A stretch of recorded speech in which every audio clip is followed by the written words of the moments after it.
Hello, जय हिंद साथियों। कैसे हैं आप सभी। आई होप आप सभी लोग वेल होंगे और एग्जामिनेशन बिहार एसएससी की तैयारी में पूरे ज़ोर शोर से जुटे होंगे। और इसी तैयारी को बेहतर करने के लिए हम लोग आरबीडी पब्लिकेशन के सेट नंबर 1 को यहाँ पे डिस्कस करेंगे, जो कि खान सर का बुक है। और इस सेट नंबर 1 के अंतर्गत हम लोगों ने जीके और जीएस साथ ही साथ करंट अफेयर्स के प्रश्नों को यहाँ पे डिस्कस करने का प्लान किया है। और प्रत्येक सेट आपको 2 खंडों में डिवाइड करके हम लोग स्टडी करेंगे। पहले सेट में हम लोग जीके जीएस और करंट अफेयर्स के प्रश्नों को सॉल्व करेंगे और दूसरे सेट में हम लोग मैथ प्लस रीजनिंग के प्रश्नों को सॉल्व करेंगे। जिससे क्या हो जाएगा, वीडियो बहुत लंबा भी नहीं बनेगा और कंसेप्ट हमारा बेहतर होगा और पूरे 150 प्रश्न को हम लोग 2 खंडों में विभाजित करके आसानी से सॉल्व कर पाएंगे। तो साथियों, जो भी स्टूडेंट इस चैनल पे पहली बार विजिट किए हैं तो चैनल को ज़रूर सब्सक्राइब करेंगे और साथ ही साथ बेल आइकन को प्रेस करेंगे। ऐसा इसलिए कि जब भी कोई वीडियो अपलोड हो तो सबसे पहले नोटिफिकेशन आप तक पहुंचे। आप बेल आइकन को प्रेस करने के बाद ऑल नोटिफिकेशन को ऑन करना नहीं भूलेंगे, ताकि जब भी वीडियो अपलोड होगा वह सबसे पहले आप तक पहुंचेगा। और साथियों, वीडियो को अधिक से अधिक शेयर करेंगे ताकि जिन भी स्टूडेंट को मैथ और रीजनिंग के प्रश्नों में परेशानी होती है सॉल्व करने के दौरान, तो उसे वह आसानी से सॉल्व कर पाएंगे। और मेरा यह पूर्ण विश्वास है कि जब आप पूरे वीडियो को देखेंगे तो एक्सप्लेनेशन इतने बेसिक्स लेवल से किया गया है कि जो भी बिगनर्स होंगे, यानी कि पहली बार सेट को बना रहे होंगे, उन्हें भी यहाँ पे आसानी से समझ में आएगा। इसके अलावा अगर समझ में नहीं आए तो आप कमेंट करके हमें पर्सनल मैसेज भी कर सकते हैं। तो चलिए सेशन की शुरुआत करते हैं पहले सेट नंबर 1 का पहले प्रश्न के साथ। इसके अलावा अगर बात करेंगे तो आपका प्लेटफॉर्म का सेट ऑलरेडी जो कि बिहार एसएससी का है वह चलाया जा रहा है। उसकी सेट नंबर 5 तक उसका कंप्लीट हो चुका है। कल आपका सेट नंबर 6 भी डिस्कस किया जाएगा। फिलहाल हम सेट नंबर 1 जो कि आरबीडी का है उसके जीके और जीएस साथ ही साथ करंट अफेयर्स के प्रश्न को सॉल्व कर रहे हैं। तो चलिए शुरुआत करते हैं पहले प्रश्न के साथ। पहला प्रश्न है, सिंधु सभ्यता के निम्नलिखित स्थलों से किस स्थल में गोदी होने का प्रमाण मौजूद हुआ, यानी कि गोदीवारा का साक्ष्य मिला है, डॉकयार्ड होने का प्रमाण मिला है। तो साथियों, यहाँ पे इसका आंसर हो जाएगा लोथल, जो कि कहाँ पे है, आपका गुजरात में पड़ता है। यहाँ का बंदरगाह सिंधु सभ्यता के समय का है। तो हमारा ऑप्शन हो जाएगा गोदीवारा का जो प्रमाण जो है वह मिला है लोथल से। प्रश्न संख्या 2, उत्तरी बिहार का प्राचीन नाम क्या था। उत्तर बिहार के प्राचीन नाम की अगर बात करें तो उस समय उसका प्राचीन नाम यानी कि पुराना नाम हुआ करता था वज्जी। ऑप्शन ए यहाँ से हमारा सही आंसर हो जाएगा। प्रश्न संख्या 3, तीसरे नंबर प्रश्न में कह रहा है कि निम्न में से कौन से युग्म सही सुमेलित है, यानी कि जो यह 4 स्टेटमेंट दे रखा है उसमें से कौन सा सही है। डलहौजी की अगर बात करें, लॉर्ड डलहौजी, उसका सती प्रथा से बिल्कुल संबंध नहीं था। लॉर्ड विलियम वेंटिक की अगर बात करें, लॉर्ड विलियम वेंटिक की, तो उन्होंने राजा राम मोहन राय के सहयोग से यह सती प्रथा का उन्मूलन किया था, सती प्रथा को समाप्त किया था, लॉर्ड विलियम बेंटिक। तो यहाँ से हमारा ऑप्शन नंबर 1 गलत हो जाएगा। दूसरे नंबर में है कार्नवालिस, जिसका संबंध था अस्थाई भू बंदोबस्त से, ठीक है, यानी कि अस्थाई भूबंद यानी परमानेंट सेटलमेंट से लॉर्ड कॉर्नवालिस का संबंध था। तो 2 नंबर ऑप्शन यहाँ से सही है। तीसरे नंबर अगर ऑप्शन की बात करें तो सहायक संधि का संबंध है लॉर्ड वेलेस्ली से।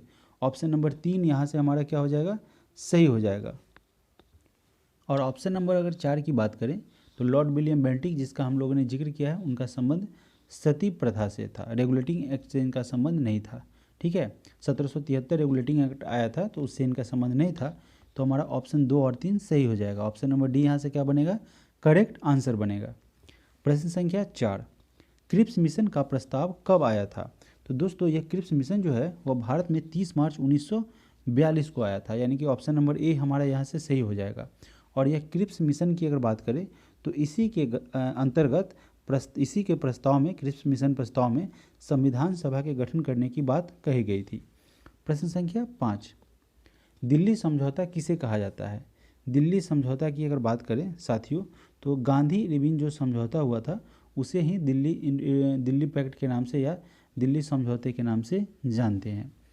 प्रश्न संख्या 6, वह कौन सा अंतिम वर्ष था, यानी कि लास्ट समय, जब भारत में रेल बजट और केंद्रीय बजट अलग अलग प्रस्तुत किया गया था, यानी कि उसके बाद से रेल बजट और केंद्रीय बजट को एक साथ प्रस्तुत किया गया, यानी कि अंतिम वर्ष जब पहले अंतिम समय में लास्ट टाइम रेल बजट और केंद्रीय बजट अलग अलग प्रस्तुत हुआ था, तो वह साल था 2016।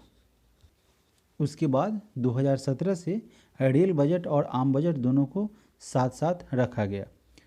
प्रश्न संख्या 7, 1919 से 1920 के दौरान दरभंगा राज्य में किसान आंदोलन के नेता कौन था, यानी कि उस दौरान साथियों 1919 से 20 के दौरान दरभंगा राज्य में किसानों के प्रमुख नेता थे स्वामी विद्यानंद। ऑप्शन नंबर बी हमारा यहाँ से सही आंसर हो जाएगा।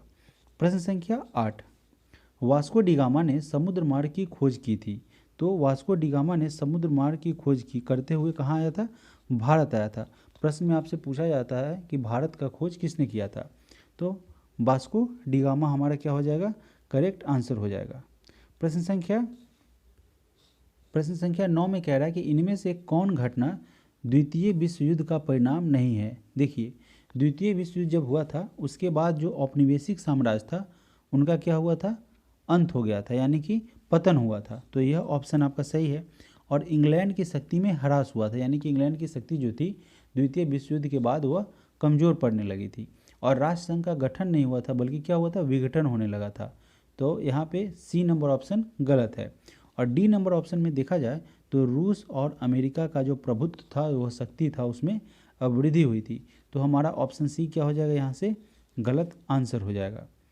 प्रश्न संख्या 10, peoples war group. Peoples war group जो है वह उसका संबंध किस क्षेत्र से है। तो साथियों यह जो है ग्रुप नक्सलवाद का ग्रुप है। ऑप्शन नंबर डी यहाँ से सही आंसर हो जाएगा। और इसको जो है गठन किया गया था आंध्र प्रदेश में। इसका गठन जो है 22 अप्रैल 1980 को इसका गठन किया गया था आंध्र प्रदेश में। किसके द्वारा, कोंडापाली सीतारामैया नामक एक नक्सली थे, उन्हीं के द्वारा इसका गठन किया गया था। प्रश्न संख्या 11, भारत का संविधान सभा के द्वारा को अपनाया गया, यानी कि कब अपनाया गया, डैश को अपनाया गया। तो साथियों इसे अपनाया गया था 26 नवंबर 1949 को। भारत के संविधान को संविधान सभा के द्वारा 26 नवंबर 1949 को अपनाया गया। और पारित की अगर आपसे प्रश्न पूछा गया कि पारित कब किया गया साथियों, पारित तो नहीं कहेंगे, पारित और प्रभावी यही हुआ, प्रभावी कब से हुआ, तो यह आपका 26 जनवरी 1950 से यह प्रभावी हो गया। तो ऐसा आप कह सकते हैं लागू हो गया, ठीक है। और अपनाया गया, पारित किया गया 26 नवंबर 1949 को। प्रश्न संख्या 12, भारतीय संविधान को संविधान सभा ने कब पास किया था। अब देखिए इसी प्रश्न की अगर बात करें, संविधान सभा ने भारतीय संविधान को कब पास किया था, तो इसका आंसर क्या बनेगा, 26 नवंबर 1949। अगर एग्जामिनेशन में आपका प्रश्न का क्या आ गया कि कब पारित किया था, कब अपनाया था, ठीक है, कब लागू किया गया था, तो लागू प्रभावी एक साथ हो जाएगा, अपनाया गया, ठीक है, और मान्यता दिया गया तो 26 नवंबर 1949 से। तो बढ़ते हैं प्रश्न संख्या 13 की तरफ। किस संविधान से भारत ने राज्य के नीति निर्देशक तत्वों के विचार को अपनाया था। तो साथियों नीति निर्देशक की अगर बात करेंगे तो एग्जामिनेशन में कई बार पूछा गया है, यह आयरलैंड के संविधान से लिया गया है। ऑप्शन ए हमारा यहाँ से सही आंसर हो जाएगा। प्रश्न संख्या 14 की बात करें तो निम्नलिखित में से किस विषय पर केंद्रीय और राज्य सरकार दोनों कानून बना सकते हैं। किस मुद्दे पर केंद्रीय और राज्य सरकार दोनों जो है वह कानून बनाने के को शक्ति मिली है, या दोनों इस मुद्दे पर अपना कानून, अपना लॉ बना सकते हैं। तो यह हो जाएगा समवर्ती सूची। समवर्ती सूची का जो विषय है उस पर राज्य सरकार और केंद्र सरकार दोनों ही लॉ बना सकती है, कानून बना सकती है। प्रश्न संख्या 15 नंबर प्रश्न में कह रहा है कि निम्नलिखित में से कौन सा एक युग्म जो है वह सही सुमेलित है। इसमें से जो ऑप्शन दे रखा है उसमें से कौन सा ऑप्शन जो है, कौन सा युग्म जो है आपका करेक्ट मैच करता है। अनुच्छेद अगर 17 की बात करें,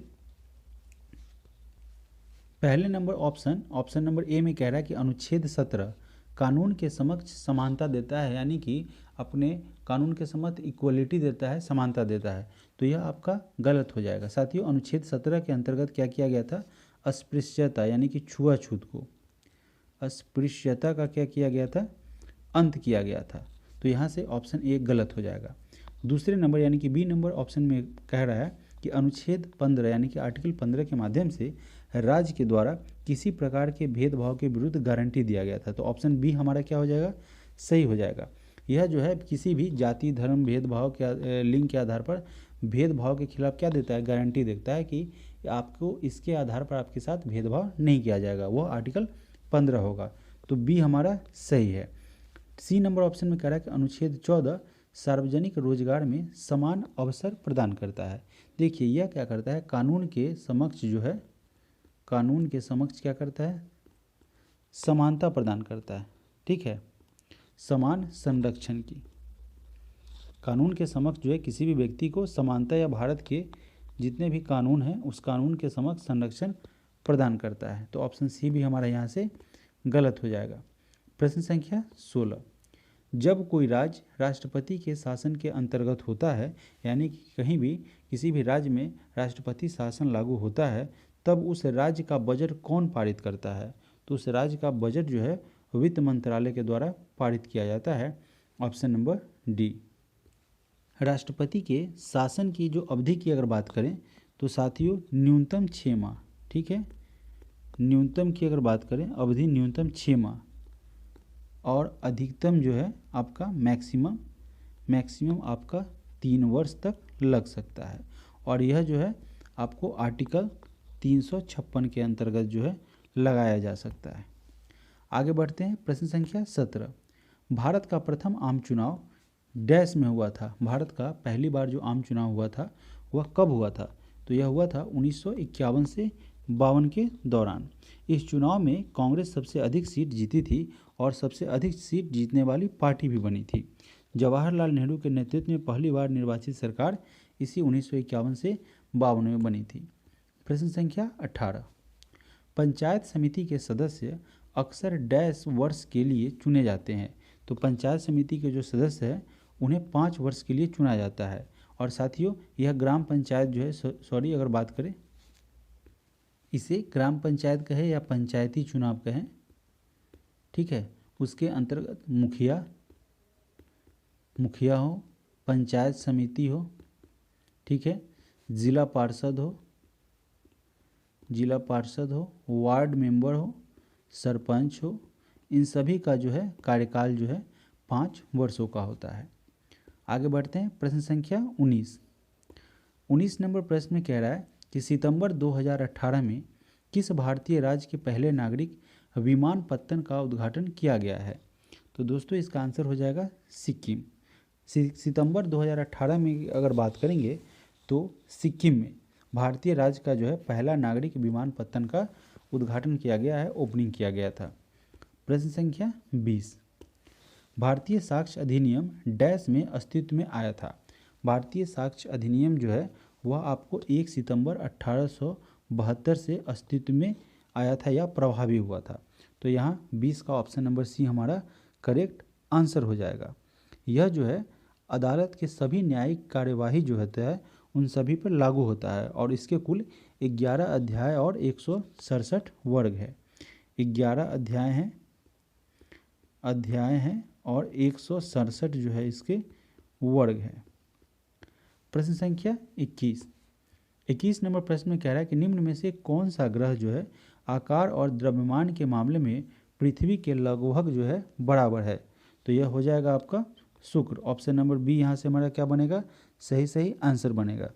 शुक्र ग्रह आकार यानी कि जो उसका स्ट्रक्चर है और द्रव्यमान उन सभी के मामले में पृथ्वी के समान है और इसे पृथ्वी की जुड़वा वहन भी कहा जाता है। आप लोग पढ़े होंगे ज्योग्राफी का प्रश्न, उसमें पृथ्वी का जुड़वा वहन शुक्र को कहा गया है और इस ग्रह का व्यास जो है पृथ्वी की तुलना में 650 किलोमीटर कम होता है। प्रश्न संख्या 22 नंबर प्रश्न में कह रहा है कि 1 दिसंबर को किस दिवस के रूप में मनाया जाता है। तो साथियों यह जो दिन है 1 दिसंबर उसे विश्व एड्स दिवस के रूप में बनाया जाता है। वह इसलिए ताकि एड्स के बारे में आप जागरूक रह सके, उससे जुड़ी हुई सभी जानकारियों के बारे में आप अवेयर हो सके। इसी के लिए प्रत्येक साल 1 दिसंबर को विश्व एड्स दिवस मनाया जाता है। पहली बार साथियों 1988 में मनाया गया था। प्रश्न संख्या 23, लावनी जो है वह किस भारतीय राज्य का प्रसिद्ध लोक नृत्य है। सबसे पहले अगर लावनी की बात करें तो यह एक प्रसिद्ध लोक नृत्य है जिसे साथियों महाराष्ट्र में मनाया जाता है। इस लोक नृत्य की अगर बात करें लावनी की तो यह महाराष्ट्र का प्रसिद्ध लोक नृत्य है। ऑप्शन नंबर डी हमारा यहाँ से सी नंबर ऑप्शन हमारा यहाँ से करेक्ट आंसर हो जाएगा। प्रश्न संख्या 24, निम्नलिखित में से किस प्रकार का कोयला उच्चतम गुणवत्ता का कोयला होता है? तो साथियों इसका आंसर हो जाएगा एंथ्रासाइट। ठीक है, इसमें 85 से 90% तक जो है वह कार्बन होता है। तो सबसे बेहतर कोयला अगर गुणवत्ता की बात करें उसके लिहाज से एंथ्रासाइट कोयला को सबसे उत्तम कोयला माना जाता है। प्रश्न संख्या 25, विश्व का सबसे गहरा महासागर कौन सा है? तो सबसे गहरा महासागर हो जाएगा प्रशांत महासागर। ऑप्शन नंबर ए हमारा यहाँ से करेक्ट आंसर हो जाएगा। प्रशांत महासागर की अगर बात करें तो यह महासागर जो है वह त्रिभुज के आकृति का है और इसका शीर्ष जो है वह बेरिंग जलमर्मध्य से जुड़ा हुआ है। चलिए आगे बढ़ते हैं। प्रश्न संख्या 26, निम्न में से कौन सा एक भूआबद्ध जो है भूबद्ध यानी भू से घिरा हुआ राज्य है? तो यहाँ पे ऑप्शन के अकॉर्डिंग बिहार। ठीक है, बिहार जो है एक भूबद्ध राज्य है और भूबद्ध राज्य का मतलब होता क्या है? तो वैसे राज्य, ठीक है, वैसा जगह जो चारों ओर जमीन से घिरा हुआ हो, जमीन से जुड़ा हुआ हो, उसे भूबद्ध कहा जाता है। बिहार की उत्तरी सीमा पर नेपाल स्थित है जो बिहार के साथ सीमा का निर्धारण करता है। और पूर्वी सीमा की अगर बात करें साथियों तो आप सभी जानते होंगे पश्चिम बंगाल जो कि, और दक्षिणी सीमा पर आपका झारखंड पड़ता है और पश्चिम सीमा पर उत्तर प्रदेश स्थित है। तो चारों तरफ से यह भूबद्ध राज्य है। ठीक है, आपका ऑप्शन नंबर यहाँ से डी करेक्ट आंसर हो जाएगा। प्रश्न संख्या 27 नंबर प्रश्न में कह रहा है कि निम्नलिखित में से प्रायद्वीपीय भारत की सबसे बड़ी नदी कौन सी है? तो प्रायद्वीपीय भारत की सबसे बड़ी नदी जो है गोदावरी नदी हो जाएगा। ऑप्शन बी यहाँ से हमारा करेक्ट आंसर हो जाएगा, जिसकी अगर लंबाई की अगर बात करेंगे तो 1465 किलोमीटर इसकी लंबाई है। साथियों इसके उद्गम की अगर बात करें तो यह कहाँ से निकलता है? तो यह महाराष्ट्र के नासिक से निकलता है। यह गोदावरी जो नदी है निकलती है नासिक से, महाराष्ट्र के नासिक से यह निकलती है। महाराष्ट्र के नासिक के पश्चिमी घाट से होते हुए निकलती है और साथियों अपने विशाल आकार तथा विस्तार के कारण यह प्राय वृद्ध गंगा के नाम से भी जानी जाती है। अगला प्रश्न है प्रश्न संख्या 28, किस बहुउद्देशीय नदी घाटी परियोजना का निर्माण महानदी पर हुआ है? तो यह हुआ है हीराकुंड। ठीक है, हीराकुंड जो है उस परियोजना का निर्माण महानदी पर किया गया है। प्रीवियस ईयर की अगर बात करें तो कई एग्जामिनेशन में यह प्रश्न आपका पूछा जा चुका है। इसकी अगर बात करें तो इसका निर्माण उड़ीसा के मुख्यमंत्री बीजू पटनायक के द्वारा करवाया गया था। दोस्तों अगर यह एक्सप्लेनेशन, यह वीडियो, यह सेशन अच्छा लग रहा है तो ज़रूर लाइक करेंगे। मेरे मोटिवेशन के लिए एक लाइक आपका बनता है। प्रश्न संख्या 29 नंबर प्रश्न में कह रहा है कि किस भारतीय राज्य में सर्वाधिक क्षेत्र में वन स्थित है? तो सबसे ज़्यादा अगर वन की बात करें तो यह आपका मध्य प्रदेश हो जाएगा। साथियों मध्य प्रदेश आपका करेक्ट आंसर बनेगा। और सबसे ज़्यादा अगर टाइगर की बात करें तो यह भी आपका मध्य प्रदेश ही हो जाएगा। याद रखेंगे, एग्जामिनेशन में प्रश्न पूछा जाएगा। प्रश्न संख्या 30 नंबर प्रश्न में कह रहा है कि मध्य प्रदेश में खेती की कृषि विधि जिसे झूम कृषि कहते हैं उसको क्या कहा जाता है, किस अन्य नाम से जाना जाता है? तो उसको साथियों दहिया भी कहा जाता है। झूम कृषि है जो कि मध्य प्रदेश में की जाती है ऐसी कृषि यानी कि इस प्रकार की खेती, और इसे दहिया के नाम से भी जाना गया है।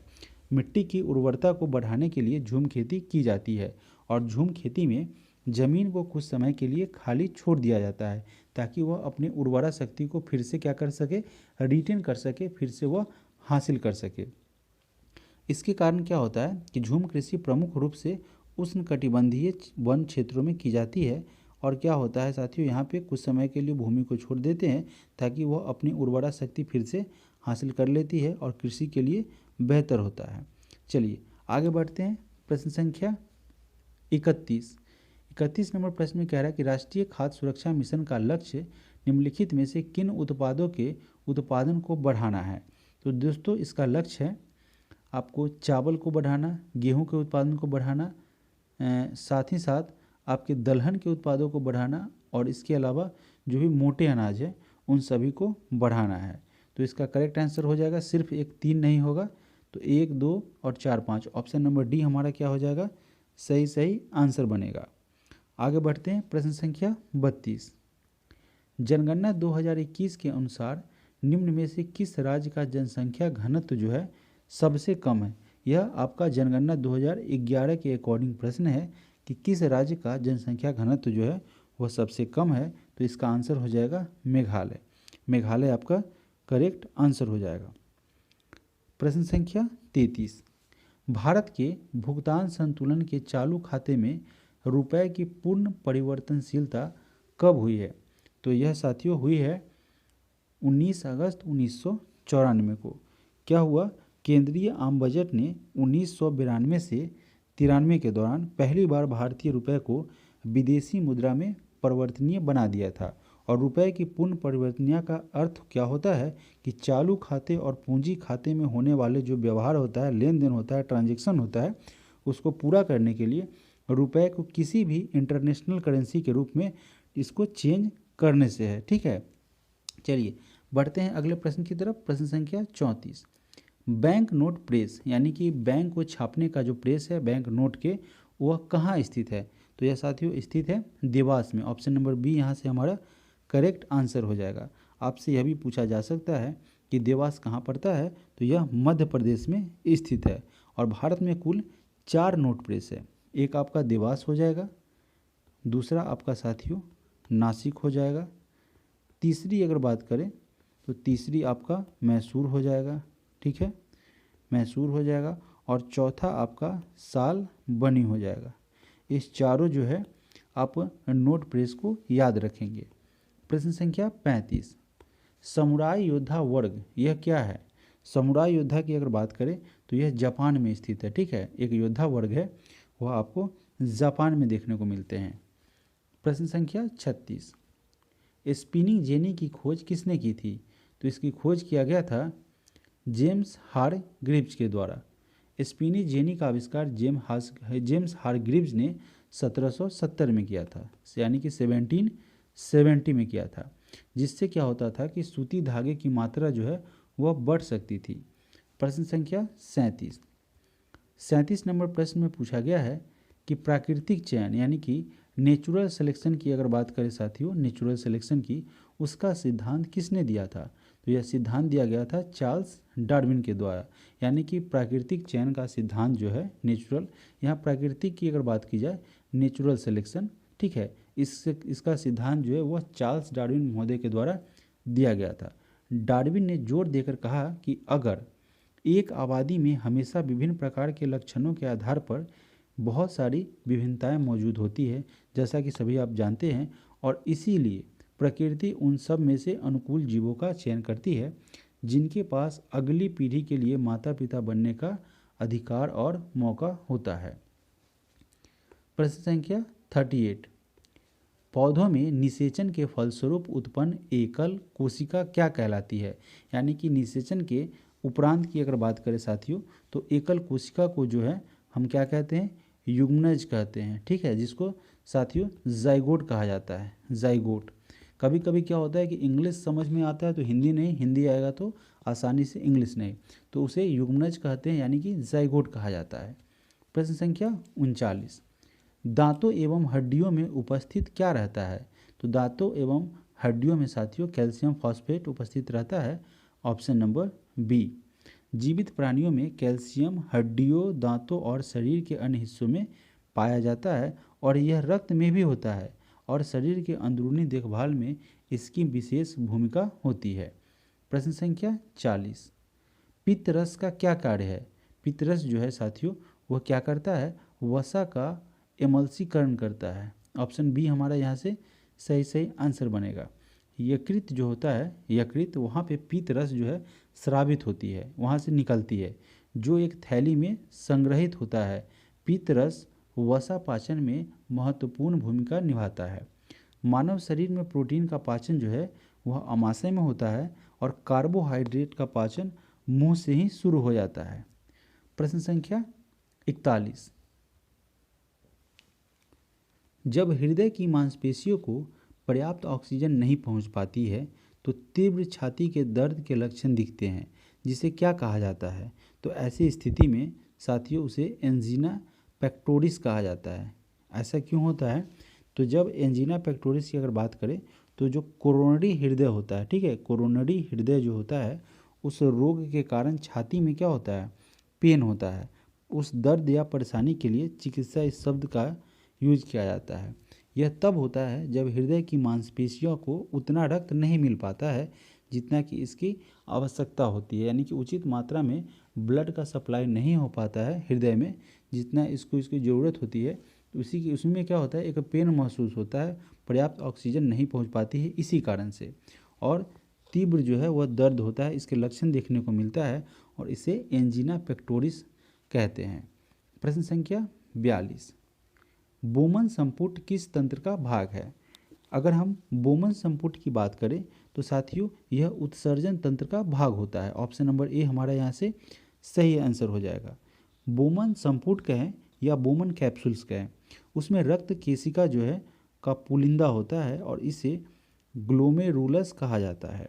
ग्लोमेरुलस की अगर बात करें तो यह क्या करता है, तो ग्लोमेरुलस जो होता है उसका एक सिरा वृक्क यानी कि किडनी धमनी से जुड़ा होता है, जो कि इसमें यूरिया और अपशिष्ट जो वेस्टेज होते हैं उसको गंदा रक्त उसमें वहाँ से लाता है, और दूसरा सिरा क्या करता है, यूरिया को मुक्त रक्त के लिए वृक्क सिरा यानी कि रेनल वेन जो होता है उसके साथ इसमें जुड़ा होता है। तो इसका क्या हो जाएगा, आपका आंसर उत्सर्जन तंत्र का है, ठीक है, बोमन संपुटन, जहाँ से क्या निकलता है, वेस्टेज जो है आपका, जिसको आप यूरिन कहते हैं ना, यूरिन, वहाँ से उत्सर्जन तंत्र का यह क्या करता है, बोमन संपुटन इसी तंत्र का भाग होता है। अगला प्रश्न है प्रश्न संख्या 43, नीमाटोड द्वारा कौन सा रोग होता है? नीमाटोड के द्वारा जो है वह फाइलेरियासिस रोग होता है। Option number B. फाइलेरिया एक परजीवी बीमारी है जो कि फेलिरिया इडिया प्रकार के राउंड वर्म के संक्रमण से फैलती है और यह खून से लथपथ कीड़े जैसी काली मक्खियों और मच्छरों के द्वारा फैलते हैं। प्रश्न संख्या 44, कीट निम्नलिखित में से संबंधित होता है? तो कीटों का संबंध किससे होता है साथियों, वह एनिलिडा ग्रुप से संबंध होता है। Option number C. प्रश्न संख्या 45, रक्त का थक्का जमने के लिए आवश्यक विटामिन कौन सा है? तो विटामिन की अगर बात करेंगे तो साथियों वह हो जाएगा विटामिन के। विटामिन के का आपसे प्रश्न पूछा जाएगा, इसका रासायनिक नाम क्या है? तो इसका रासायनिक नाम है फिलोक्विनोन। आप याद रखेंगे विटामिन के का रासायनिक नाम, इसको लिख देते हैं फिलोक्विनोन, ठीक है, यह इसका रासायनिक नाम है। प्रश्न संख्या 46, वायुमंडल में सबसे पर्याप्त मात्रा में पाया जाने वाला गैसीय मूल तत्व कौन सा है? तो अगर बात करें तो यह सबसे, देखिए यहाँ पे पर्याप्त मात्रा यानी कि सबसे अधिक मात्रा में, प्रचुर मात्रा में, तो इसका आंसर हो जाएगा नाइट्रोजन, ठीक है। पृथ्वी के वायुमंडल में मौजूद सबसे प्रचुर तत्व जो है वह नाइट्रोजन है, ठीक है। अगर बात करें तो साथियों नाइट्रोजन पृथ्वी के कुल तत्वों का लगभग 78.094% है। चलिए अगला प्रश्न है प्रश्न संख्या 47, श्यानता गुणांक का वीमा सूत्र जो है वह क्या होता है? उसका वीमा सूत्र जो होता है वह है m1 l to the power -1 t to the power -1। तो यानी कि ऑप्शन नंबर ए हमारा यहाँ से क्या हो जाएगा, सही आंसर हो जाएगा। प्रश्न संख्या 48 नंबर प्रश्न में कह रहा है कि वैद्युत आवेग, ठीक है, उसका एसआई मात्रक क्या होता है? वैद्युत आवेग का एसआई मात्रक जो है साथियों वह कूलम्ब होता है। Option number A. कूलम्ब को सी से दर्शाया जाता है और कूलम्ब के नियम के अनुसार जब दो आवेश के बीच लगने वाला बल उन दोनों आवेशों के मान के अनुक्रमानुपाती होता है, ठीक है, तो उसके बीच की दूरी के वर्ग को क्या करते हैं, उसका व्युत्क्रमानुपाती हो जाता है, यानी कि रिवर्स प्रोपोर्शनल होता है, ठीक है। थोड़ा सा प्रोनाउंसिएशन को लेकर थोड़ा सा इशू हो गया था। व्युत्क्रमानुपाती यानी कि जिसे आपका रिवर्स प्रोपोर्शनल करते हैं। चलिए आगे बढ़ते हैं। प्रश्न संख्या 49। अश्व यदि एकाएक चलना प्रारंभ कर देता है तो अश्वारोही के पीछे की तरफ गिरने की आशंका का कारण क्या है? तो यह किस नियम को के द्वारा होता है? यह होता है विश्राम जड़त्व, यानी कि रेस्ट में वो रहता है, ठीक है। और अचानक से जब घोड़ा आगे बढ़ता है तो पीछे की तरफ गिरने लगता है, तो यह विश्राम जड़त्व के कारण होता है। और साथियों, यह न्यूटन की गति का पहला नियम है जिसको जड़त्व का नियम कहा जाता है। जड़त्व के नियम के अनुसार यदि कोई पिंड या कोई वस्तु अपने रेस्ट मोशन में है, यानी कि विराम अवस्था में है, उस स्थिति में क्या होगा कि वह, अब मान लीजिए आप रेस्ट में है तो आप रेस्ट में ही रहेंगे ना। अचानक से आप बैठे हुए हैं कोई बाइक पे और एकदम आगे से बढ़े तो आदमी गिर ही जाएगा, क्योंकि वह विराम में रहता है और विराम में रहना चाहता है तो रिलैक्स रहेगा। और अचानक से जब वो मोशन में आएगा तो इंसान जो है या कोई व्यक्ति नीचे पीछे की तरफ गिरेगा। आगे बढ़ते हैं। प्रश्न संख्या 50। कोई ऊर्जा जो भंडारित होती है, यानी कि स्टोर होती है, वह क्या कहलाती है? तो उसे साथियों विभव ऊर्जा कहते हैं। ऑप्शन नंबर ए हमारा क्या हो जाएगा? सही आंसर हो जाएगा। प्रश्न संख्या 51। भूकंप किस कारण से आते हैं? क्यों होता है भूकंप? उसका क्या कारण है अकॉर्डिंग टू ऑप्शन? तो साथियों, यह जो है विवर्तनिकता का सिद्धांत है, इसके कारण से आता है। यानी कि प्लेक्टोनिक जब क्या होता है, खसकता है इधर से उधर, है ना। अब देखिए, टेक्टोनिक जो है वो भूकंप प्लेट टेक्टोनिक सीमाओं पर होते हैं, और टेक्टोनिक प्लेट जो होता है उसमें लगातार धीमी गति से आगे बढ़ रही होती है, खिसकाव होता है ना। लेकिन कभी कभी उनके बीच घर्षण से वे भी एक साथ लॉक हो जाते हैं और स्थानांतरण करने में असमर्थ हो जाते हैं, तो क्या आता है? भूकंप आता है, ठीक है। विवर्तनिकता के कारण क्या होता है? भूकंप आते हैं। प्रश्न संख्या 52। सोनार में डैश तरंगे प्रयुक्त होती है। सोनार में अगर साथियों बात करें तो यूज किया जाता है पराध्वनि तरंग का, ठीक है। अल्ट्रा वायलेट जो है उस साउंड का यूज किया जाता है। प्रश्न संख्या 53। 1 किलोग्राम के पदार्थ के तापमान को डिग्री सेंटीग्रेड बढ़ाने के लिए आवश्यक ऊष्मा की मात्रा को क्या कहा जाता है? तो इसे कहा जाता है विशिष्ट ऊष्मा धारिता, ठीक है। विशिष्ट ऊष्मा धारिता जो है वह 1 किलोग्राम के पदार्थ के तापमान को अगर डिग्री सेंटीग्रेड में बढ़ाया जाए तो उसमें जो यूज किया जाता है ऊष्मा की मात्रा को, उसे विशिष्ट ऊष्मा धारिता कहा जाता है। प्रश्न संख्या 54। 54 नंबर प्रश्न में कह रहा है कि किस कारण से आकाश का रंग जो है वह नीला दिखाई देता है? तो साथियों, प्रकाश के प्रकीर्णन के कारण, ठीक है। प्रकाश के प्रकीर्णन के कारण होता क्या है कि जब रोशनी जो है जिसका तरंग दैर्घ्य जो कम रहेगा तो वह ऊपर ही फैल जाता है, ठीक है। नीचे पूरा उसका कलर नहीं आ पाता है। प्रकीर्णन यानी कि फैलने के कारण, प्रकाश के प्रकीर्णन के कारण जो है वह आकाश का रंग जो है वह नीला दिखाई देता है। जब प्रकाश किसी माध्यम से गुजरता हुआ होता है तो उसमें उपस्थित अन्य पदार्थ के जो सूक्ष्म कण, छोटे छोटे कण होते हैं, उनके भागों में डिवाइड हो जाते हैं। अब आप देखेंगे जब आप घर पे होंगे और एक खिड़की की तरफ से लाइट आ रही होगी, उसमें बहुत सारे असंख्य आपको धूलकण दिखाई देते रहेंगे। तो होता क्या है कि जब वो प्रकाश किसी भी माध्यम से, किसी भी सोर्स से गुजरते हुए होता है तो उसमें उपस्थित अन्य पदार्थ का जो सूक्ष्म कण होता है वह उसे अन्य भागों में बांट देता है, जिससे प्रकाश काफ़ी क्षेत्र में प्रसारित हो जाता है, यानी कि बिखर जाता है। और इस घटना को प्रकाश का प्रकीर्णन करता है। प्रकीर्णन का मतलब होता है फैलाव, तो फैल जाता है। और प्रकाश का जब परावर्तन होगा तो जब प्रकाश की किरणें क्या होगी, किसी एक माध्यम से दूसरे माध्यम में जाएगी तो क्या होगा कि वह दो माध्यमों को काटने वाली सीमा से टकराकर प्रकाश वापस लौटता है, और इस घटना को प्रकाश का परावर्तन, रिफ्लेक्शन कहा जाता है।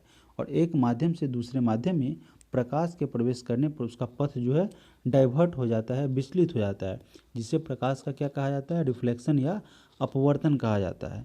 जब प्रकाश प्रिज्म से गुजरता है तो वह 7 रंगों में डिवाइड हो जाता है, 7 कलर में विभक्त हो जाता है, और इसी घटना को प्रकाश का विचलन कहा जाता है। चूँकि बैंगनी रंग का विचलन सबसे अधिक होता है तथा लाल रंग का विचलन सबसे कम होता है। तो आप देखे होंगे कि जब सूर्य डूबते रहता है तो लाल रंग हमें दिखाई देता है, या उगते रहता है, निकलते रहता है, तो सूर्योदय और सूर्यास्त के समय आकाश लाल दिखाई देता है, इसलिए क्योंकि उसका तरंग दैर्घ्य जो है वो अधिक होता है, और जिसका तरंग दैर्घ्य अधिक होगा वह ज़्यादा दूरी तय करेगा, और जिसका तरंग दैर्घ्य कम रहेगा तो उसका प्रकीर्णन ज़्यादा होगा या जल्दी फैल जाएगा, तो वह अधिक डिस्टेंस नहीं कवर कर पाएगा। चलिए बढ़ते हैं अगले प्रश्न की तरफ। प्रश्न संख्या 55, तारों को जोड़ने की प्रक्रिया क्या कहलाती है? तो इसे जो है साथियों श्रृंखला बंधन कहते हैं। तारों की जो जोड़ने की प्रक्रिया होती है उसे श्रृंखला बंधन के नाम से जाना जाता है। प्रश्न संख्या 56, लोहे की तीली से बनी हुई एक नाव तालाब के पानी में तैर रही है। जब लोहे की तीली को हटा दिया जाए तब पानी का स्तर क्या हो जाएगा? तो इस दशा में पानी का स्तर क्या हो जाएगा? घट जाएगा। प्रश्न संख्या 57, वह तत्व जिसका परमाणु क्रमांक एवं परमाणु भार समान होता है तो उसे हाइड्रोजन कहा जाता है। Option number D. हाइड्रोजन एक ऐसा तत्व होता है साथियों जिसका परमाणु भार और इसका परमाणु क्रमांक जो है वह समान होता है, और ऐसा इसलिए है क्योंकि हाइड्रोजन के पास शून्य न्यूट्रॉन होता है। हाइड्रोजन के पास अगर न्यूट्रॉन की बात करेंगे तो वह नगण्य होता है, ज़ीरो होता है, और इसी के कारण जो है परमाणु क्रमांक और परमाणु भार इसके इक्वल होते हैं। प्रश्न संख्या 58, सूर्य के द्वारा विकिरित ऊर्जा का कारण क्या होता है? इसका कारण होता है साथियों नाभिकीय संलयन। सूर्य के द्वारा जो विकिरित ऊर्जा होती है उसका प्रमुख कारण होता है नाभिकीय संलयन। जब दो हल्के नाभिक जो है वह परस्पर संयुक्त होते हैं यानी कि जुड़ते हैं और एक भारी तत्व के नाभिक की रचना करते हैं तो उस प्रोसेस को नाभिकीय संलयन कहा जाता है। और नाभिकीय संलयन के फलस्वरूप जिस नाभिक का निर्माण होता है उसका द्रव्यमान संलयन में भाग लेने वाले दोनों नाभिकों के समृद्ध द्रव्यमान से कम होता है। और नाभिकीय विखंडन एक ऐसी प्रोसेस होती है, एक ऐसी प्रक्रिया होती है जिसमें कोई भी नाभिक का दो या दो से अधिक भागों में तोड़ा जाता है और इस क्रिया में अत्यधिक ऊर्जा का उत्सर्जन होता है। तो फिलहाल इसका आंसर बनेगा ऑप्शन नंबर बी। प्रश्न संख्या 59, समूह 18 के तत्वों को क्या कहा जाता है? तो इसे साथियों इनर्ट गैस कहा जाता है। Option number D. समूह 18 के तत्व को इनर्ट गैस कहते हैं क्योंकि इसके बाहरी कोश इलेक्ट्रॉन से पूरा भरा होता है और 18वें तत्व समूह में उसकी संयोजकता जो है उसको दर्शाया जाता है। 18वें तत्व समूह की अगर बात करें तो helium, neon, argon, krypton, xenon और रेडॉन है। प्रश्न संख्या 60, प्लास्टर ऑफ पेरिस में निम्न में से कौन सा धातु पाया जाता है? तो साथियों इसमें कैल्शियम पाया जाता है। ऑप्शन नंबर ए हमारा यहाँ से करेक्ट आंसर हो जाएगा। प्लास्टर ऑफ पेरिस का उपयोग जो है उसका यूज़ मूर्तियों के निर्माण में, मिट्टी के बर्तन बनाने और डॉक्टरी के क्षेत्र में यूज़ किया जाता है। इसका रासायनिक सूत्र की अगर बात करें तो इसका रासायनिक सूत्र होता है CaSO4, ठीक है, इंटू हाफ H2O। अगला प्रश्न है प्रश्न संख्या 61, मीथेन यानी कि जिसका सूत्र होता है CH4 रासायनिक सूत्र, उसके अणु में क्या होते हैं? उसके अणु में साथियों केवल एकल आबंध होता है। Option number A. मीथेन में कार्बन की आखिरी कक्ष में 4 इलेक्ट्रॉन पाए जाते हैं जिस वजह से वह 4 ही बंध बनाएगा, और हाइड्रोजन के आखिरी कक्ष में 1 इलेक्ट्रॉन पाया जाता है और इसी वजह से वह एक ही बंध बना पाता है। तो कार्बन 4 एकल बंध बनाकर 4 हाइड्रोजन के साथ जुड़ा रहता है। आप देख सकते हैं CH4 है ना, तो यहाँ पे हाइड्रोजन कितना है 4 और कार्बन 1 है, ठीक है। तो क्या होता है मीथेन यानी कि CH4 में अणु में केवल 1 आबंध होते हैं। प्रश्न संख्या 62, निम्नलिखित में से सत्य कथन का यानी कि जो आपका राइट स्टेटमेंट है साथियों वह इसमें से कौन सा है उसे चुनना है। अब देखिए पहले नंबर ऑप्शन में क्या दिया हुआ है कि ऑक्सीजन अणु में एकल सहसंयोजी आबंध होते हैं। पहले ऑप्शन में कह रहा है कि ऑक्सीजन अणु में एकल सहसंयोजी आबंध होते हैं, जो कि आपका गलत है, ठीक है।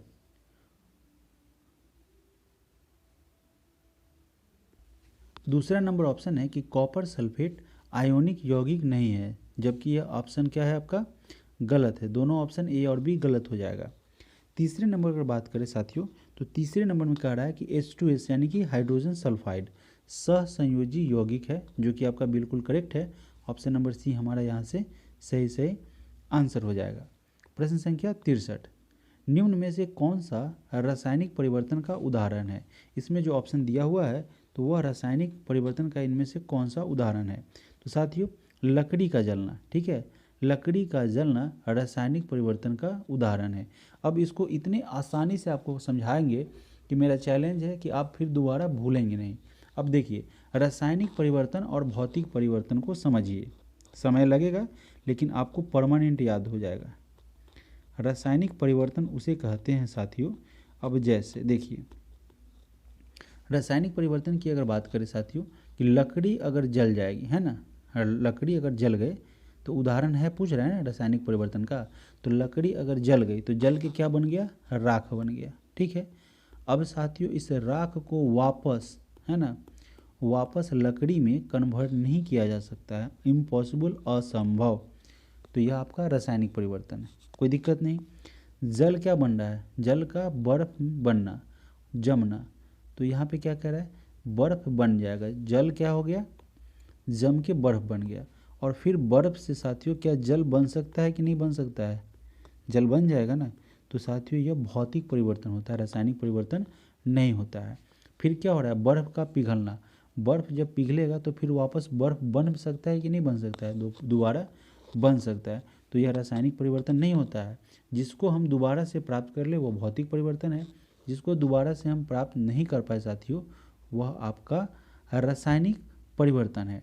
अब चीनी का साथियों पानी में घुलना, अब चीनी पानी में घुल जाए, पानी में घुल जाए, शरबत बन जाए, तो साथियों इसको अलग किया जा सकता है, चीनी को अलग किया जा सकता है, पानी को आपको अलग किया जा सकता है, कोई दिक्कत नहीं है। इसे पुनः हम आप सेपरेट चीनी भी इसको बना सकते हैं, चीनी पानी के मिक्सचर को चीनी अलग कर सकते हैं, पानी अलग कर सकते हैं। अब देखिए साथियों, दूध से अगर दही बन गया है ना, तो दही को वापस आप दूध में कन्वर्ट नहीं कर सकते, तो यह रासायनिक परिवर्तन नहीं होगा। आशा है कि आपको समझ में आया होगा और आप कभी भी एग्जामिनेशन में आपसे पूछेगा ऑप्शंस देके इसमें से कौन सा रासायनिक परिवर्तन है, तो आप उसे आसानी से आंसर कर पाएंगे, सॉल्व कर पाएंगे। तो यहाँ पे कौन सा हो जाएगा, रासायनिक परिवर्तन, जिसको दोबारा वापस उसी अवस्था में नहीं पा सकते हैं। तो लकड़ी जब जल जाएगी तो उसको दोबारा लकड़ी नहीं बन पाएगा, वही चीज़ वह राख बनेगा। अगला प्रश्न है प्रश्न संख्या 64। गन मेटल किसका मिश्र धातु है साथियों। गन मेटल जो है वह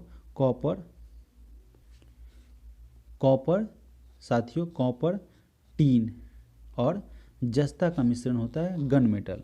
बंदूक बनाते बंदूक धातु जो होता है जिसे संयुक्त राज्य में लाल पीतल के रूप में भी जाना जाता है। ठीक है। और एक प्रकार का यह कांस है। तांबा, टीन और जस्ता का एक मिश्र धातु होता है। अनुपात अलग अलग प्रकार के हो सकते हैं, लेकिन 88% तांबा, 8 से 10% टीन और 2 से 4% जस्ता रहता है। बंदूक बनाने के लिए मुख्य रूप से उपयोग किया जाता है और इसे बड़े पैमाने पर स्टील द्वारा प्रतिस्थापित किया जाता है। तो यहाँ पे Cu कॉपर को, ठीक है, कॉपर को डिनोट करेगा जिसका मतलब होता है तांबा। और Sn की अगर बात करें साथियों तो यह टीन को डिनोट कर रहा है और आपको यह Zn जस्ता को डिनोट कर रहा है। प्रश्न संख्या 65। रेडियो धर्मिता की खोज किसने की थी। तो इसका खोज किया था हेनरी बेकुरल ने। ऑप्शन ए हमारा यहाँ से सही आंसर हो जाएगा। हेनरी बेकुरल के द्वारा रेडियो धर्मिता की खोज की गई थी और वह एक फ्रांसीसी वैज्ञानिक थे और भौतिक विज्ञता थे। प्रश्न संख्या 66।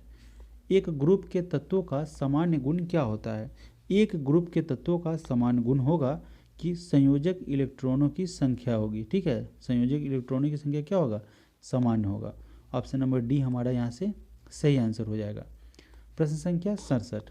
बिहार की स्थापना कब की गई थी। तो साथियों 22 मार्च 1912। ठीक है, 1912 बिहार का स्थापना दिवस है। तो ऑप्शन बी हमारा यहाँ से क्या हो जाएगा, सही हो जाएगा। प्रश्न संख्या 68। बिहार का कौन सा शहर 5 पहाड़ियों से घिरा हुआ है। तो यह हो जाएगा आपका, इसका आंसर हो जाएगा ऑप्शन नंबर ई, उपयुक्त में से कोई नहीं, उपयुक्त में से एक से अधिक। प्रश्न संख्या 69। 57वें ज्ञानपीठ पुरस्कार से किसे सम्मानित किया गया है। अगर 57वें ज्ञानपीठ की अगर बात करें साथियों तो यह पुरस्कार दिया गया है दामोदर मौजो को। दामोदर मौजो जो हैं वह जो है कोंकणी भाषा के, ठीक है, कोंकणी भाषा के एक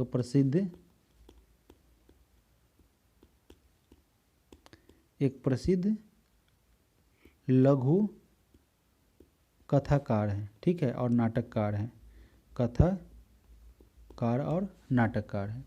प्रश्न संख्या 70, पीएम मोदी कब वर्चुअली एससीओ यानी कि संघाई कॉरपोरेशन शिखर सम्मेलन की अध्यक्षता करेंगे? तो साथियों इसकी अध्यक्षता की अगर बात करें तो वह 4 जुलाई को उन्होंने इसकी अध्यक्षता की थी। ऑप्शन नंबर सी हमारा यहाँ से करेक्ट आंसर हो जाएगा।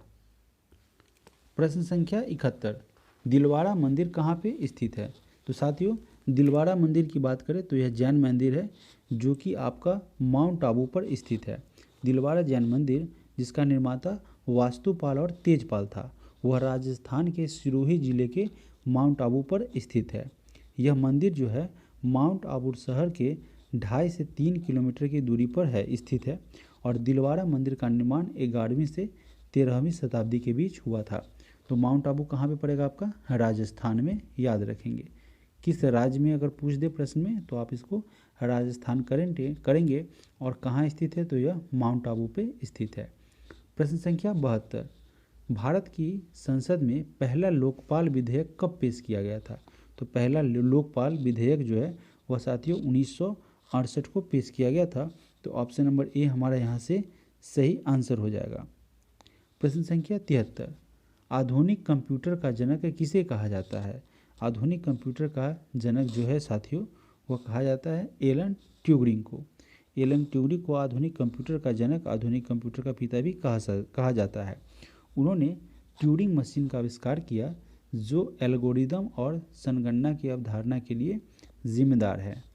प्रश्न संख्या 74, अक्टूबर 2020 तक प्राप्त जानकारी के अनुसार भारत में सार्वजनिक क्षेत्रों में बैंकों की संख्या जो है वह कितनी है?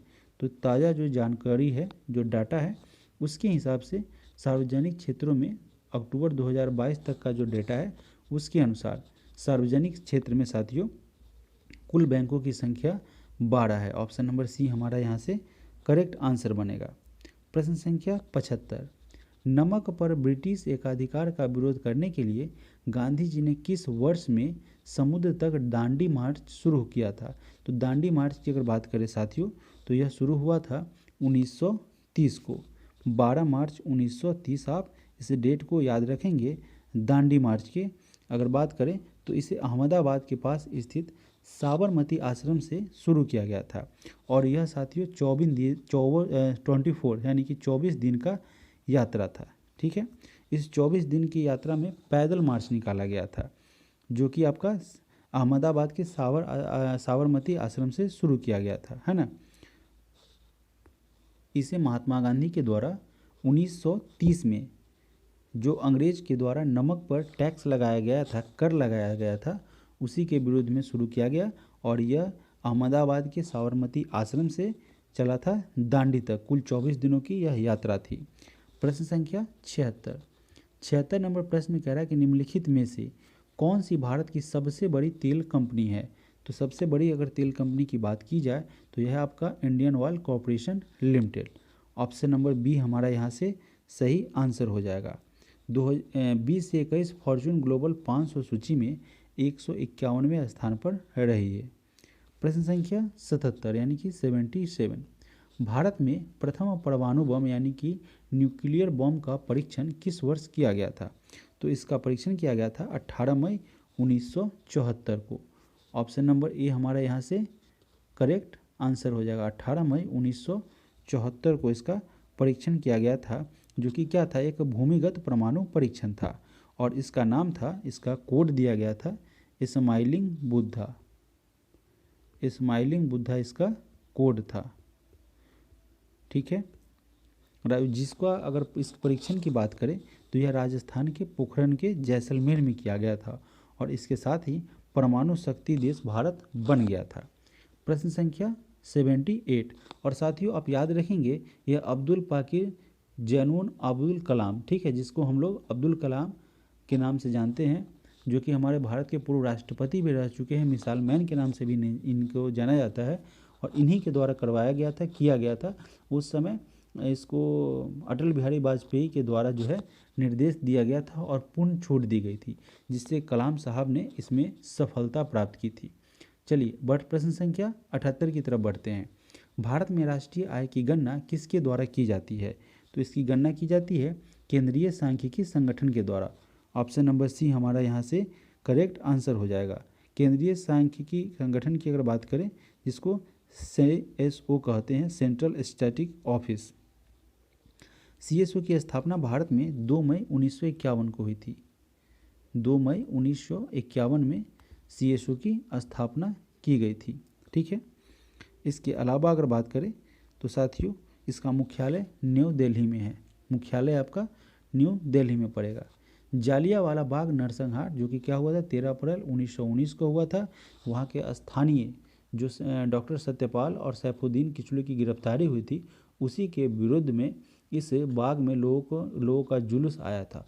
उस जुलूस पर जनरल ओडायर के द्वारा जो है वह अंधाधुंध गोलियां चलवा दी गई थी, जिसमें कई हजार लोग मारे गए थे, जिसका जो है कोई उचित डाटा जो है सरकार के द्वारा नहीं दिया गया, और ऊपर से जनरल ओडायर को क्या किया गया था, सम्मानित भी किया गया था। प्रश्न संख्या 80, भारत में खिलाफ आंदोलन के बारे में इसमें से क्या सही है? भारत में खिलाफत आंदोलन की अगर बात करें, उसके संबंध में कौन सा स्टेटमेंट सही है?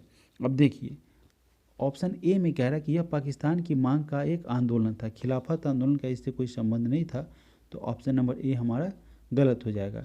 यह भारत में मुगल शाही परिवार को पुनः बहाल करने के लिए एक आंदोलन था, तो नहीं साथियों, यह भी गलत है।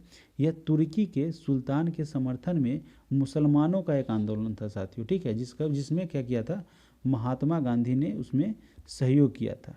ठीक है, तुर्की के जो सुल्तान थे, खलीफा थे, उनके समर्थन में आंदोलन किया गया था, खिलाफत आंदोलन। प्रश्न संख्या, तो यहाँ पे क्या हो जाएगा, ऑप्शन नंबर सी हमारा करेक्ट आंसर हो जाएगा। और यह जलियांवाला बाग नरसंहार से इसका कोई संबंध नहीं था। प्रश्न संख्या 81, भारत में महाभियोग की प्रक्रिया के द्वारा डैश को उनके पद से नहीं हटाया जा सकता। तो आप जानते हैं राष्ट्रपति पर यह लागू होता है। इसके अलावा भारत के मुख्य न्यायाधीश पर भी महाभियोग का प्रक्रिया लगता है, अलग अलग हिसाब से। मुख्य चुनाव पर भी इसका यूज कर सकते हैं, लेकिन प्रधानमंत्री पर जो है वह महाभियोग जो है नहीं लगता है, महाभियोग नहीं लगता है। ठीक है, अविश्वास प्रस्ताव हो सकता है। प्रश्न संख्या 82, दीफू दर्रा की अगर बात करें साथियों, दीफू पास वह कहाँ स्थित है? दीफू दर्रा जो है आपको पड़ेगा अरुणाचल हिमालय में। ठीक है, ऑप्शन नंबर बी यहाँ से हमारा सही आंसर हो जाएगा। दीफू अथवा जिसको डीफू दर्रा भी कहते हैं, भारत और म्यांमार के बीच स्थित है। ठीक है, आप याद रखेंगे, भारत और म्यांमार, भारत और म्यांमार के बीच स्थित है, जो कि कहाँ पड़ेगा, अरुणाचल प्रदेश के पूर्वी भाग में स्थित है। और यह दर्रा जो है 4587 मीटर की ऊंचाई पर स्थित है। अरुणाचल प्रदेश में स्थित यह दर्रा इस राज्य को म्यांमार तक का आसान और सबसे छोटा रास्ता यानी कि शॉर्ट डिस्टेंस उपलब्ध कराता है। प्रश्न संख्या 83 नंबर प्रश्न में कह रहा है कि चेन्नई शहर में अगर बात करें साथियों 83 नंबर प्रश्न की, तो भारत का कौन सा शहर डेट्रॉइट ऑफ एशिया, यानी कि जिसको यहाँ पे देखिए सही लिखा हुआ है, Detroit of India, Detroit of Asia sorry, और ऑटोमोबाइल कैपिटल इसके नाम से लोकप्रिय है। तो साथियों चेन्नई अगर बात की जाए तो चेन्नई को ऑटोमोबाइल सेक्टर के लिए प्रसिद्धि प्राप्त है। उसे डेट्रॉइट ऑफ एशिया के नाम से जाना जाता है, क्योंकि यहाँ पे ऑटोमोबाइल्स का क्या है, बड़े पैमाने पर यहाँ पे कारखाना है, उद्योग है, इंडस्ट्री है। तो इसका आंसर हो जाएगा चेन्नई, ऑप्शन नंबर ए। प्रश्न संख्या 84, यंग बंगाल, ठीक है साथियों, यंग बंगाल आंदोलन किसने शुरू किया था? तो इसे शुरू किया गया था हेनरी विवियन डेरोजियो के द्वारा। ऑप्शन नंबर सी यहाँ से हमारा करेक्ट आंसर हो जाएगा। इसे 1828 में शुरू किया गया था। प्रश्न संख्या 85, चार मीनार निम्नलिखित में से किस शहर में स्थित है? तो चार मीनार आपका कहाँ पड़ेगा, हैदराबाद में, जैसा कि आप सभी जानते भी होंगे। इसका निर्माण किया गया था 1591 में। यह जो है चार मीनार भारत के हैदराबाद तेलंगाना में स्थित एक स्मारक और मस्जिद है, और यह विश्व स्तर पर हैदराबाद के प्रतीक के रूप में जाना जाता है, और भारत में सबसे मान्यता प्राप्त संरचनाओं में सूचीबद्ध है, यानी कि लिस्टेड है। साथियों इस तरीके से ये जो आरबीडी का सेट है, सेट नंबर 1, जिसका हम लोगों ने जीके, जीएस और जितने भी करंट अफेयर्स के प्रश्न थे उन सभी को हम लोगों ने यहाँ पे डिस्कस किया। अब इसके दूसरे पार्ट में आएंगे अगले वीडियो में, जिसमें सेट नंबर 1 के आपको मैथ और रीजनिंग के जितने भी प्रश्न होंगे लगभग 70 प्लस, उन सभी प्रश्नों को साथियों डिस्कशन करेंगे और इतने बेसिक्स तरीके से करेंगे, इतने सामान्य तरीके से, जो बिगिनर होंगे यानी कि जो पहली बार इस एग्जामिनेशन को, इस सेट प्रैक्टिस को बना रहे होंगे, उन्हें भी समझने में बहुत ही आसानी होने वाली है। तो ज़रूर इस चैनल को सब्सक्राइब करेंगे साथियों, और इसे इतना फैला दें कि कोई भी स्टूडेंट जिसे आपको समझिए कि पहली बार जिसको ज़रा सा भी नॉलेज नहीं है और बहुत सारी उनको समस्याएं हो रही हैं मैथ और रीजनिंग को लेकर, क्योंकि जीके जीएस के प्रश्न को तो आप खुद से भी पढ़ के याद कर सकते हैं, लेकिन मैथ और रीजनिंग के प्रश्न जो एग्जामिनेशन में 70 प्लस नंबर का पूछा जाता है, तो वह आपका यहीं से आपका वेटेज होगा, यहीं से आपका रिजल्ट क्लियर होने वाला है। तो मैथ और रीजनिंग के प्रश्न को बिल्कुल भी अंडर एस्टिमेट नहीं करेंगे, वहीं आपका एग्जामिनेशन में सिलेक्शन दिलाने वाला है। तो कंप्लीट इस वीडियो को देखेंगे, जो आपका जितने भी मैथ के प्रश्न होंगे, मैं तो यूँ कहूँगा कि जीके जीएस प्रश्न सारे को आप देखिए, लेकिन मैथ और रीजनिंग को बिल्कुल भी अवॉइड नहीं करें।